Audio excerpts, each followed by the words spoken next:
سلام به همه، خیلی خوش اومدید. امروز میخوایم بریم سراغ یه موضوع فوق‌العاده مهم، 5 تا اشتباه خیلی رایج موقع تست زدن که شاید اصلا حواسمون بهشون نیست ولی دقیقاً همینا هستن که میتونن رتبمون رو زیر و رو کنن.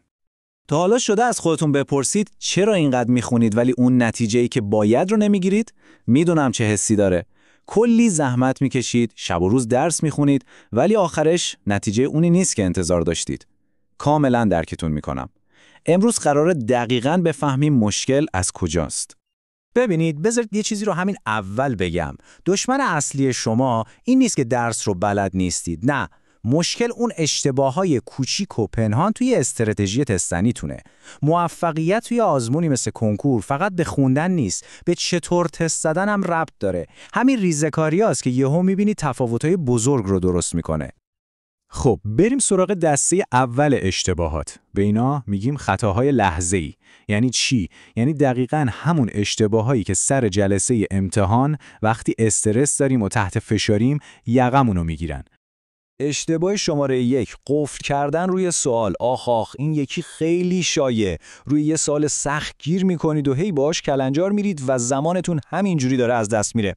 راه حلش چیه؟ خیلی ساده است. نمیتونی حلش کنی؟ ولش کن، برو بعدی، ازش رد شو. اگه آخرش وقت موند برمیگردی سراغش. یادتون باشه زمان توی کنکور از طلا هم با ارزش تره. و اما روش درست جواب دادن به یه سوال. یه اشتباه خیلی بد دیگه اینه که بعضیا اول میرن سراغ گزینه‌ها بعد سوال رو میخونن. این کار ذهن رو کاملا گیج میکنه. مسیر درست فقط 2 مرحله داره. خیلی ساده. اول کل متن سوال رو با دقت بخون. بفهم چی ازت میخواد. بعد فقط بعد از اون برو گزینه‌ها رو یکی یکی بررسی کن. همین.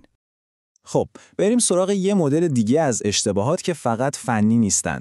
اینا بیشتر یه جور تله روانی هن. یه جنگ ذهنیه که خیلی از شماها موقع آزمون با خودتون دارید. و این تله چیه؟ شک کردن بی‌مورد به جواب اولیه‌تون.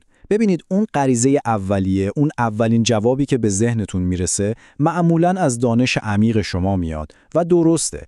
ولی وقتی شروع میکنید به زیادی فکر کردن و شک کردن چی میشه؟ هم زمانتون رو هدر میدید، هم اعتماد به نفستون رو از بین میبرید و آخرش هم معمولاً جواب درست رو با یه جواب غلط عوض میکنید.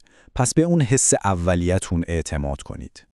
خیلی خوب، تا اینجا در مورد اشتباهاتی حرف زدیم که سر جلسه آزمون اتفاق میافتن. اما یه دسته دیگه از خطاها هستن که شاید حتی مهمتر هم باشن. اینا مربوط به قبل از آزمونن، یعنی توی مرحله آماده سازی و تمرینتون. اشتباه 4، تمرین کردن بدون تایمر. بچه‌ها اینو یادتون نره. کنکور یه مسابقه با زمانه. وقتی توی خونه بدون زمانسنج تست میزنید خودتون رو برای شرایط واقعی آماده نمی کنید. باید همیشه با تایمر تمرین کنید تا به اون فشار عادت کنید. اینجوری مدیریت زمان رو واقعا یاد میگیرید. و میرسیم به اشتباه 5 که به نظر من یکی از بزرگترین اشتباهاته. تمرین کردن بدون تحلیل. ببینید اینکه فقط تست بزنید تقریبا هیچ فایده‌ای نداره. اصل کار بعد از تست زدنه. باید از خودتون بپرسید چرا اینو غلط زدم؟ حتی مهمتر چرا اینو درست زدم؟ دقیقاً به چی فکر می‌کردم؟ میتونستم سریعتر جواب بدم؟ تحلیل آزمون از خود آزمون دادن مهمتره. اینو هیچ وقت فراموش نکنید.